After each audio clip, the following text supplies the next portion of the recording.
Board में थी, जो पिछली सरकार थी, कांग्रेस का शासन था, उसमें बहुत बड़े करप्शन तत्कालीन सरकार ने किए थे। चाहे रीट में चीट हो, चाहे नौजवानों के साथ धोखा हो, चाहे महिलाओं की पेंशन का मामला हो, चाहे अन्य बहुत सारे विषय थे, चाहे विकास की बात हो, उन सबको राजस्थान में एसआईटी का गठन होना, टास्क फोर्स बनाना, उनके खिलाफ उनके कार्रवाई होना, उनको गिरफ्तार करवाना, बहुत सारे राजस्थान में उसके बाद कई एग्जाम भी हुई और एक भी एग्जाम ऐसी नहीं थी जिसमें किसी प्रकार की कोई ऐसी कोई कोताही हुई हो या नौजवानों के साथ कोई धोखा हुआ हो। हर व्यवस्था को राजस्थान के मुख्यमंत्री माननीय भजनलाल शर्मा जी ने ठीक करने का प्रयत्न किया। और मैं माननीय जब तक मंत्री महोदय हमारे बीच में कुछ विषय आपके सामने रखना भी चाहता हूं। जब सरकार का गठन हुआ उसके बाद विधानसभा सत्र प्रारंभ हुआ, उसमें महामहिम राज्यपाल के अभिभाषण पर मुझे बोलने का अवसर मिला। हम सब किसान और खेत और खलिहान के बेटे हैं और हमारे सबसे बड़ी समस्या पीने के पानी की यहाँ बनी हुई है। उसके बहुत सारे कारण हैं, बहुत सारे कारण भी मैं बताना चाहता हूं कि 5 साल में भारत सरकार ने पैसा दिया। विराटनगर में 150 टंकी का निर्माण तत्कालीन सरकार ने करवाया, उसे पैसा हमारा था। इन्होंने पत्थर लगा दिए, टंकियां बनवा दी। जहां जहां 5-5 किलोमीटर आपकी पाइपलाइन स्वीकृत थी, गुरुजी इन्होंने मात्र 1 लाइन आधा किलोमीटर डाल दी और 1 किलोमीटर डाल दी मैक्सिमम, कहीं भी पाइपलाइन प्रॉपर इन्होंने डाली नहीं। और 4 साल में इन्होंने कोई टंकियों पानी डालने का काम भी नहीं करा। सरपंच साहब पूरा ध्यान, आपके गांव में 3 टंकियां हमने पंचायत में चालू करवाई, एक का कनेक्शन भी जारी इन लोगों ने नहीं करवाया, कोई डिमांड नोटिस का पैसा भी जमा इन लोगों ने नहीं कराया। अब अपनी सरकार आने के बाद सरकार के मंत्री महोदय पास जाकर बैठा, मैं सारे डिमांड नोटिस जारी करवाए, सबका पैसा जमा करवाया और लगभग 52 स्कीम जो एक पड़ी थी उनको चालू कराने का हमने काम किया। अभी बड़ी दिक्कतें हमारे सामने आ रही हैं। अभी दिक्कत क्या कि कहीं तो जब उसको चेक करा, टेस्टिंग करा, तो कहीं तो आपकी टंकी लीक कर रही है, कहीं पाइपलाइन फट जाती है। इस प्रकार का संकट हमारे सामने है, लेकिन सारा का सारा पैसा हमने उसमें जमा करवाया है। और बड़ा संकट पानी का इस विराटनगर में बहुत पुराना संकट है, इसको ये 5 साल में दुरुस्त नहीं कर पाए। और साथ साथ हमारे जो ऐसी बहुत सारी स्कीम थी जो ग्रामीण फीडर से जुड़ी हुई थी, उसको सबको हमें अब शहरी फीडर से जोड़ने का काम भी कर रहे हैं, उसका पैसा भी हमने जमा करवाया है। अभी लगभग 15 ऐसी स्कीम है विराटनगर में, पाछू डाला है, प्रेम नगर है, भाकरी है, तुलसीपुरा है, पीटी नगर है, खेलना है, आपके ऐसे ही आतेला है, निमली है। तो विराटनगर बहुत सारी स्कीम ऐसी है जिनको हम शहरी फीडर से जोड़ रहे हैं, उसका पैसा भी प्रकाश जी हमने जमा करा दिया। अभी 10 दिन पहले पैसा जमा करवाया है, किसी का 15 लाख रुपए जमा कराया, किसी का 20 लाख रुपए जमा कराया, किसी का 25 लाख रुपए हमने जमा कराया। अब उन्हें जो स्कीम जो ग्रामीण फीडर से जुड़ी हुई थी, अब लाइट 6 घंटे आती है जिसमें 4 घंटे आ रही थी, कभी 5 घंटे आ रही 3 फेस लाइट। तो अब ये 20 घंटा जब लाइट आई तो टंकियां पूरी उसमें आराम से भर जाएंगी और पानी गांव में समस्या भी समाप्त हो जाए, क्योंकि 20 घंटे में 18 घंटे में यदि मोटर चलेगी शहरी फीडर में तो समस्या आपकी समाप्त हो जाएगी। ऐसे ही पावटा, प्रागपुरा सब जहाँ पे ड्राई हो गए थे कुछ ट्यूबवेल्स, हमने पावटा में ट्यूबवेल लगवाया, प्रागपुरा भी ट्यूबवेल का पप्पू जी का है, ललित जी, वहां भी हमारा हमने काम चालू करवाया। लेकिन ये काम 5 साल में इन लोगों ने जो पाप कमाने का काम किया, ये आपकी सारी बातें आपके संज्ञान में रहनी चाहिए। इस प्रकार का काम भी हमने यहाँ प्रारंभ करा है। और पानी की समस्या को लेकर प्रदेश के मुख्यमंत्री महोदय के सामने, सरकार के सामने मैंने महामहिम राज्यपाल का जब भाषण हुआ तो उस पर मैंने बिंदु रखा था। एक तो हमारा टूरिज्म का बिंदु था, विराटनगर को पर्यटन स्थल के रूप में स्थापित किया जाए। एक विषय हमारा ईआरसीपी का था, एक विषय हमारा पीने का पानी का था। तो हमने ये जो ईआरसीपी का जो काम था उसमें 5 साल में कांग्रेस के लोगों ने केवल भाषण ठोकने का लोगों ने काम किया, जमीन पर 1 रुपया काम भी लोगों ने नहीं करा। ये ईआरसीपी योजना भी हम ही लेकर आए थे, भारतीय जनता पार्टी सरकार जब हमारी यहाँ 2018 तक हमारी सरकार थी, तो ईआरसीपी योजना भी भारतीय जनता पार्टी सरकार, उस वसुंधरा जी मुख्यमंत्री थे, वही बनाकर लेकर आए थे। इसकी उन्होंने डीपीआर बनाई थी। फिर हमारी सरकार चलेगी, मध्य प्रदेश की सरकार चलेगी, तो हमारा ये एमओयू हो नहीं पाया, इस कारण से ये लटक गई और 5 साल तक कांग्रेस के राज ने कोई काम 1 रुपए के सीआरसीपी में नहीं किया। केवल ये बोलते रहे कि मोदी जी राजस्थान को पैसा नहीं देना चाहते। आप लोग सुनते थे नहीं सुनते थे उस समय? हर नेता जो आता था चिल्लाता था कि साहब ईआरसीपी को मोदी जी देना नहीं चाहते। हमारी दोनों प्रांतों में सरकारें बनी। मोहनलाल जी यादव हमारे माननीय मुख्यमंत्री मध्य प्रदेश और राजस्थान के मुख्यमंत्री माननीय भजनलाल शर्मा जी बैठे, गजेंद्र सिंह शेखावत जी और जल संसाधन मंत्री वो बैठे, एमओयू हो गया और उसका काम प्रारंभ हो गया। ईसरदा का पानी जवारामगढ़ तक आ रहा था। जवारामगढ़ के बांध के बाद हमारे ईआरसी में हमारा कोई एक भी नाम नहीं था, ना कोई पीने के पानी में नाम था, ना कोई बांध जोड़ने में नाम था। लेकिन प्रदेश की सरकार से हमने ये मांग रखी कि हमारे 3 बड़े बांध हैं।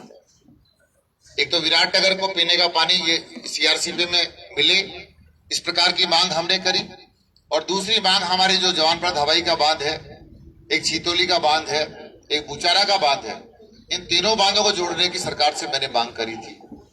और बड़ा इसमें काफी मेहनत भी करनी पड़ी, बहुत सारे डॉक्यूमेंट हमने तैयार करवाए। मुख्यमंत्री महोदय ने कहा कि भाई कितनी लंबी, और कैप्टन साहब बैठो, सीएम साहब ने पूछा मंत्री महोदय को बुलाकर कि भाई जवारामगढ़ से पानी जब लेकर जाएंगे तो मेरा प्रस्ताव था आप सबकी तरफ से कि जवारामगढ़ का पानी त्रिवेणी की नदी में जाकर गिरे और वहां से बहकर पानी आपके जवानप्रांत हवाई का बांध भरे, जिस बांध में आज तक एक बूंद भी पानी नहीं आई, और वहां से बहकर पानी जाए छितौली के बांध में जाए, और वहां से जवानप्रांत हवाई के बांध से अलग से कोई कैनाल का निर्माण हो और सारा पानी बुचारा के बांध में आकर डले। इस प्रकार की योजना जब मुख्यमंत्री महोदय को मैंने आग्रह किया, विधानसभा में भी मेरा ये प्रश्न भी था, तो इस विभाग के आपके एसीएस बैठे, मंत्री बैठे, मैं साथ में था, मीटिंग हुई और उसमें बातचीत हुई कि एक बार इसका अवलोकन कराओ कितना खर्चा इसमें आएगा। तो उसमें खर्चा इन्होंने बताया 3000 करोड़ रुपए का। तो जवारामगढ़ से आगे एक बूंद भी पानी के नहीं आ रही, और 3000 करोड़ रुपए कितना होता है तो आप समझ सकते। तो हम इस योजना को जोड़कर इस प्रकार से इसकी व्यवस्था करा सकते हैं। तो राजस्थान की सरकार ने विधिवत रूप से हमारी विराटनगर बांध को आपके माध्यम से आपके भाई की बात को स्वीकार करते हैं, विराटनगर सभी कार्यकर्ताओं भावों को ध्यान में रखते हुए 3 बांधों को ईआरसीपी में जोड़ दिया। इसके आपको बधाई देना। ये चुनाव आना जाना, हार जीत चलना, एक क्रम होता है लोकतंत्र में, लेकिन मैं निवेदन करना चाहता हूँ, इतना बड़ा पैसा अगर हमारे जो हरा भरा किसान हुआ करता था, यदि आने वाले समय उस खेत को पानी मिलेगा, हमारा किसान जो पीड़ित है, परेशान है, वो वापस हरा भरा हो जाएगा। तो ये योजना इतनी बड़ी राजस्थान की सरकार माननीय मुख्यमंत्री महोदय ने हमको सौगात के रूप में दी है, तो क्या इसका राजस्थान की सरकार का और माननीय मुख्यमंत्री महोदय का धन्यवाद करना चाहिए नहीं करना चाहिए? जोर शोर से करना चाहिए नहीं करना चाहिए? तो मैं आप लोगों से प्रार्थना करना चाहता हूँ, प्रदेश के माननीय मुख्यमंत्री महोदय से इस ईआरसीपी के धन्यवाद के कार्यक्रम को लेकर, उनके स्वागत के कार्यक्रम को लेकर 1 जुलाई का कार्यक्रम निर्धारित हम लोगों ने करा, और 1 तारीख को बागरी में जो अपना निवास है उसके बाहर में जो खाली ग्राउंड है, सभी से निवेदन है कि एक बार शेयर अवश्य कर दीजिए। तमाम जो भी दर्शक मेरे साथ जुड़े हुए हैं पावटा एक्सप्रेस पेज पर, इन सभी से निवेदन है कि एक बार अवश्य शेयर कर दीजिएगा, जिससे कि तमाम लोगों तक जानकारी पहुंच जाए। उसके लिए कार्यक्रम माननीय मुख्यमंत्री महोदय के हाथ से जारी हो गया। अभी 2-3-4 दिन बाद एक बार अधिकारियों के साथ बैठना है। तो इसी कार्यक्रम को लेकर हम चाहते हैं कि सारे के सारे गांव में एक अभियान भी हमें चलाना चाहिए कि हमारी सरकार ने, हमारे विधायक ने ऐसा काम किया जो काम है नामुमकिन। उस नामुमकिन काम को हमने करवाने का प्रयास करके यहाँ पर लाके खड़ा किया है। इसलिए, और इतना ही नहीं, मैंने आगे ये भी करा कि जब कैनाल निकलेगी तब रास्ते में जो भी बड़े बड़े बांध आएंगे, निकट जो बांध होंगे, उनको भी चाहे पाइपलाइन डाले, कुछ भी करे, जैसे भी करे, उन बांधों को जोड़ने का भी काम राजस्थान की सरकार करेगी। इस प्रकार का आश्वासन प्रदेश के माननीय मुख्यमंत्री महोदय ने दिया। इसलिए मैं आप लोगों से आग्रह करना चाहता हूँ, 1 जुलाई का कार्यक्रम समय 10 बजे का हम रखना चाहते हैं। 11 बजे माननीय मुख्यमंत्री महोदय कार्यक्रम में आ जाए, 11 से 12 हमारे बीच में रहे। और मैं इस अवसर पर वो जन्मदिन का कार्यक्रम भी है, सर्च कर लो, तो पास वो कार्यक्रम भी आप माड़ा पैरा देना, और साथ साथ स्वामी का कार्यक्रम भी वहाँ इस अवसर पर रखा है। तो मैं निवेदन करना चाहता हूँ, इसमें कार्ड व्यवस्था तो कोई रखी नहीं, क्योंकि यहाँ गाँव में पूरे कार्ड भी देते और आप भेज दिया 200 कार्ड और गलती से एक कार्यकर्ता आपको छूट गया तो भाई जी बात नाराजगी होगी। इसलिए मैं प्रार्थना करना चाहता हूँ, ये कार्यक्रम आपका अपना खुद का कार्यक्रम है, ये हमारी विधानसभा के सभी कार्यकर्ताओं का कार्यक्रम है। इसलिए इस कार्यक्रम में प्रसादी के कार्यक्रम का निमंत्रण भी व्यक्तिगत रूप से हमें सबको देना है, क्योंकि एक आदमी सारा काम कर नहीं सकता, क्योंकि हमारा सामूहिक कार्यक्रम है और ये निमंत्रण भी सबको देना है और माननीय मुख्यमंत्री महोदय का धन्यवाद भी हमें करना है। इसलिए साधन सुधन लगाना, लोगों को लेकर आना और इस ERCP का प्रचार प्रसार हमें अभी तक शायद हमने प्रारंभ पूरा किया नहीं।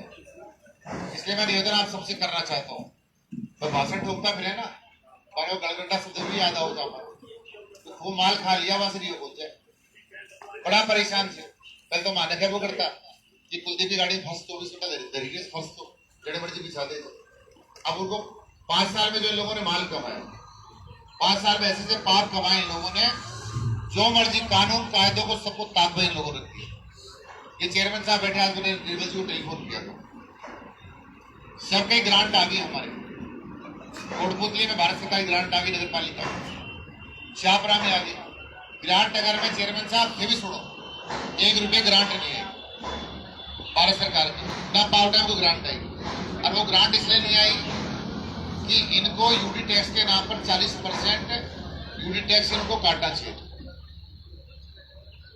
इन्होंने 1 रुपये यूडी टैक्स के नाम पर 1 रुपया लिया नहीं, ऊपर पैसा ले लेता। आप बड़ा चेयरमैन की बात कर रहे हो, मैं बात कर रहा हूँ भाई जी, तो सरकार के नुमाइंदे थे, ये सेटलमेंट करते थे, कोई काम चलता था तो एक भी बिल्डिंग का इन्होंने परमिशन जारी नहीं करी, बिना परमिशन के सारे काम चला लिए। यूडी टैक्स का चेयरमैन साहब 1 रुपये का इन्होंने को पर्ची काटी नहीं। अब बताओ इनकी हमारी नगर पालिका इनकम कहां से होगी, और इनकम नहीं होगी, यूडी टैक्स नहीं कटेगा कोई 40%, तो भारत सरकार का 1 रुपये ग्रांट भी सरपंच साहब नहीं है। मैं परसों रात को मंत्री महोदय के रात को 1 बजे तक धरना दिए, मतलब मैं बैठा हुआ था, मैं खानों साहब बैठे खाऊंगा और जावड़ी खरे बाद जाकर बैठ के मैंने मोदी भाई मैं कुछ कर नहीं सकता। तो मैं चेयरमैन साहब को भी आज कहा, मैंने बड़ी मुसीबत हो गई, 1 रुपए की यूडी टैक्स कटा नहीं, अब समस्या ग्रांट तो रुक गई। आज हमारे पास ये पोजीशन की पावटा नगर पालिका में 240 रुपये 240 रुपये हमको कितने, पावटा नगर पालिका में 240 रुपये है मात्र सरकार की तरफ से। ये छोड़कर गए 240 रुपये छोड़कर गए थे हमारे पास, और 550 रुपये छोड़कर गए विराटनगर नगर पालिका में। 11 महीने से सैलरी बाकी, 5 करोड़ रुपए का बिल छोड़कर चले गए विराटनगर पालिका का शेयर का, और पावटा नगर पालिका का प्राप्ता का बिजली का बिल भी लोगों ने जमा कराया। बिजली का अधिकारी से पावटा में कनेक्शन काट दिए, विराटनगर में कनेक्शन काट दिए। मैं हड़काया थोड़ा सा उनको, तब वापस इसको चालू कराया, कोई पैसा सरकार से मिला दिया। मतलब सारा सिस्टम तहस नहस, हमारे पल्ले कुछ नहीं, ऐसी परिस्थितियां छोड़कर ये लोग। अब मैं प्रार्थना करना चाहता हूँ चेयरमैन साहब आपसे मांग रहे थे, अभी यूडी टैक्स के नाम पर हमें कुछ करना पड़ेगा, और पास लोग मैं तो क्या करता, बिल्डिंग को कॉम्प्लेक्स चालू है तो रोक देता, पैसा ले लेता, देता नांगड़ा। चेयरमैन साहब आपकी बात नहीं थी ना, इसलिए कह रहा हूँ मेरा कहना वाजिब है। और 1 रुपये का यूडी टैक्स इन्होंने 1 रुपये का नहीं काटा। अब क्या होगा क्या कि यहाँ पर यूडी टैक्स, अब यूडी टैक्स काटा ना तो लोग पेड़ राजू टैक्स, अब कुलदीप का यूडी टैक्स भी चालू होगा। ये पैसा मेरी जेब में जाएगा नहीं, ये पैसा राजस्थान सरकारी जेब में जाएगा। मैं सब कार्यकर्ताओं से निवेदन करना चाहता हूँ कि इनको पावटा में सब अधिकारियों के साथ सब व्यापारियों को और उनसे सारी व्यथा हमारी है वो बताएंगे। अगर यूनिट टैक्स नहीं काटोगे तो भारत सरकार का 1 रुपया भी आपको नहीं मिलेगा, और नहीं मिलेगा तो ना सैलरी दे सकते आप। सड़क बनाने की बात तो बाद में है, पीने के पानी की समस्या नगर पालिका बाद में करेगी, और को काम नगर पालिका बाद में करेगी, जब तनख्वाह नहीं दे पाएंगे आप। और आज पोषण चेयरमैन साहब 11 महीने की जो सुविधा में जो कर्मचारी लोन लगा रखे उनका 1 रुपया भुगतान के लोगों ने नहीं किया। अब संविदा कर्मी हमने हटा दिया, MRS की मीटिंग में 1 रुपया नहीं हो विराटनगर में, कर्मचारी 8 लगा रखे थे लोगों ने, बढ़ दिया भाई जी लड़ क्या। अब हटाते ही लोग फोन आवाज भाई साहब हमारे सोलन क्या हटा दिया था। अब जब आपके उस पर हमारे से पैसा ही नहीं होगा, उनका भुगतान कहां से करेंगे। अब हमारे से पैसा कहां से आएगा, अर्निंग कहां से होगी, जब पेशेंट आके भर्ती होगा, पर्ची कटवाएगा, तब जाकर वहां पैसा आएगा। तो सीएससी मेड, सीएससी साहिवाड़, सीएससी आतेला, सीएससी विराटनगर, वहां एक भी रुपया, 1.25 लाख रुपया विराटनगर में। तो अभी मैं मीटिंग लेने के लिए गया तो वहां अधिकारी ने मुझे कहा भाई साहब ये पोजीशन है, 1.25 लाख रुपया हमारे पास पड़ा है हमारे खाते में, 70,000 महीने संविदा कर्मियों को हमें पैसा देना पड़ रहा है, वो हमें हटाने पड़े।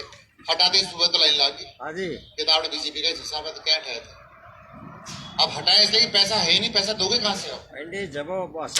तो लोग ये बोलेंगे कि साहब पैसा तो हम देना ही पड़ेगा, अब पैसा नहीं तो पैसा पेमेंट हो नहीं पाएगा। इसलिए मैं एक निवेदन कर रहा था, संविधा के नाम पर हालात अच्छी नहीं है। हमने पावटा में भी यहाँ बहुत सारे संविधा कर्मी थे उसको हटाए, और जितनी आवश्यकता होगी उतना ही हमारे कर्मचारी रखेंगे। मैं निवेदन आपसे भी करना चाहता हूँ, आप पहले हटाए ना सबको। इसलिए मैं निवेदन करना चाहता हूँ कि सब इन लोगों ने घपला ऐसे करे। चेयरमैन साहब कोई भी इन्होंने नॉर्म्स के आधार पर नियुक्ति लोगों नहीं करे, जहां से मर्जी उठा दिया, ना कोई ट्रेनिंग, ना कोई डिप्लोमा, ना कोई डिग्री, उठा कर लगा दिया, पेमेंट उठवा लोगों। इसलिए मैं निवेदन करना चाहता हूँ सूबेदार साहब, रोड सिंह साहब को विषय तो बाद में करेंगे, मैं विषय रख दूं पहले पूरे। इसलिए एक भी संविदा पे इन लोगों ने बिल्कुल बेईमानी करी, बड़ा करप्शन करा, खुलकर कह रहा हूं सबके सामने। आपके जेजीएम का पैसा तो उसको खा गए सबके। भाई जी काम कराएगा और पैसा ढालेगा, 90% इनका पैसा उठ गया चेयरमैन साहब सबके। कमीशन लेगा और पैसा ढालेगा, ना कनेक्शन करवाए और ना लाइन बिछाई और लेर बात का। अब सरकार के खिलाफ कार्रवाई भी क्या करे, इनका 10% जमा होता है ठेकेदारों का टेंडर के समय, उस पैसे को सरकार केवल जब्त कर सकती है बस। इसका सरकार के पास कोई जो है ना काट का पोल्डा नहीं है, सब इसकी सरकार के नियमों में है। इसलिए मैं आप सबसे प्रार्थना करना चाहता हूं कि ये सारे विषय मैं आपके संज्ञान में से रख रहा हूं, क्योंकि आपकी जानकारी में सब चीज रहें और जहां भी बैठे इन चीजों को बिंदु भी चर्चा भी लगातार करते रहे। हमारा तो कई कार्यकर्ता इस बात पे ध्यान देता है कि यार फोन उठियो कौन उठियो, मिलवो है कौन मिलवो है। इसके लिए मैंने सारी व्यवस्था तय कर दी। हमें सारे काम करने पड़ेंगे सब, सुबह से शाम तक। कल मैंने दिन भर 1 मिनट भी खाना नहीं खाया, ये मेरे सारे सूचियां ये साथी खड़े हैं। सुबह से रात को मुझे 12 बजे तो ही बज गए थे, मतलब चिट्ठियां लेकर अधिकारियों के जाना, मंत्रियों से मिलना। अब हमारे कुछ काम भी है, बजट आने वाला है, कुछ विषय में रखकर भी आया हूं, कुछ मंत्रियों के यहाँ बीएससी कहाँ खोले, सीएससी कहाँ खोले। अब बिना डोले फिरे काम हो नहीं सकते। इसलिए मैं आपसे भी कहना चाहता हूँ, ये सारे अभी मेरा मिलने जुलने का अब रूटीन क्या है, जब भाकरी रहता हूं तो डेली का मिलने जुलने कार्यक्रम रहता है, वो चीज रोज का मिलने जुलने कार्यक्रम संभव नहीं हो सकता सर। अगर यही परिस्थिति चलती रहे दोपहर तक तो वही मुड़ जा रहा है, फिर जाई कौन पाऊं मैं, उन साहब 3-4 बजे डेली का। इसलिए मैं संगठन के तमाम लोगों से कहना चाहता हूं, इसके लिए हमने कार्यक्रम तय किया। प्रत्येक रविवार को मैं भाकरी निवास पर रहूंगा, चाहे दुनिया में कहीं भी जाऊं, लेकिन रविवार को मैं भाकरी ये अनाउंस कार्यक्रम आप सब अपनी तरफ से भी करो। जब तक लोग वहां रहेंगे तब तक उनके साथ बैठूंगा, तब तक एक टेलीफोन करूंगा। आपस के लड़ाई झगड़े के मुद्दों को छोड़कर मैं सारे काम करूंगा। सुबह से प्रारंभ 7 से लेकर चाहे रात चाहे 7 चाहे 12 बजे मिले, ठीक है ना गुरु जी। प्रत्येक रविवार भाकरी निवास स्थान पर वहां जन सुनवाई कार्यक्रम रहेगा। हमारी पंचायत है विराटनगर और कुंडली पंचायत है, उनका हमने रखा है पहला शनिवार और तीसरा शनिवार। उसमें मेडकुंडला भी हो गया, क्योंकि मेडकुंडले के लिए हमने पहले अनाउंस करा था, ये अलग से करेंगे। हमारे पास कोई सरकारी भवन नहीं, इस कारण से थोड़ी दिक्कत हमको आ रही है। और ऊंडे को स्थान 2-3 स्थान तय करे घर आई करो आके यो थाना मोड़ दो पास। जैसे 3 स्थान हमारे कंट्रोल से आगे से हमने वो छोड़ दिए। अब हमने पहला शनिवार और तीसरा शनिवार विराटनगर में डाक बंगले में, यानी 1 महीने में 2 बार हुआ। और 8 पंचायत जो हमारी शापरा की लगती है, जो हमसे 50 किलोमीटर दूर पड़ती है, वहां उनका आना भी संभव नहीं हो सकता। आज बादशाहपुर बेरकी का मैं बात 70 किलोमीटर में हमारा गांव पड़ता है, कैसे आ सकते हैं लोग बाग, और आने में 3000 रुपए गाड़ी में लगते हैं सब। इसलिए हमने शापरा की 8 पंचायतों का कार्यक्रम रखा है। शापरा डाक बंगले में आपके दूसरा और चौथा शनिवार। तो ये आज जैसे विराटनगर का नंबर है तो मैं वहां इस कार्यक्रम के बाद हो ही जाना है। सुबह का कार्यक्रम था लेकिन चूंकि मंत्री महोदय आ रहे इसलिए थोड़ा लेट हो गए। तो 1 महीने में 8 दिन का कार्यक्रम तो जन सुनवाई का कार्यक्रम तय कर लिया। इसके बाद ब्याह शादी भी होंगी, जन्म मरण में जाना पड़ेगा, सरकारी काम भी करने पड़ेंगे। अब विधानसभा सत्र 3 जुलाई से स्टार्ट होगा तो 1.5 महीने के लोगों वो भी चलने वाला है। तो मैं निवेदन करना चाहता हूं कि ये सब चीजें और ट्रांसफर पोस्टिंग का जहां तक प्रश्न है, मैं आप सबसे प्रार्थना करता हूं मंडलों के अध्यक्ष और एक एक के कोर समिति कोर कमेटी का निर्माण आपने पहले करा हुआ है। एक बार बैठ जाओ। कोर कमेटी हमने 5 मंडलों में बनी हुई है ना प्रकाश जी। अब ये सारे ट्रांसफर पोस्टिंग का काम आप लोग अपने स्थान पर ये कोर कमेटी के माध्यम से काम आने चाहिए। मैंने पहले भी कहा था। अब ऐसे मून तो 20 तो ऊंच यो करवा दे दो और 25 ऊंच यो करवा दे दो। क्यों साहब अपने लोग ही आते 15 एक बार आऊंगा फिर 15 गलत सही काम नहीं करूँ। तो मैं आपसे निवेदन करना चाहता हूँ कि संगठन के माध्यम से सारी चीजें आप लोग भिजवाना प्रारंभ करें। कहाँ सड़क का निर्माण होना, कहाँ हमें जाके काम करना, ये सब चीजें मैं संगठन के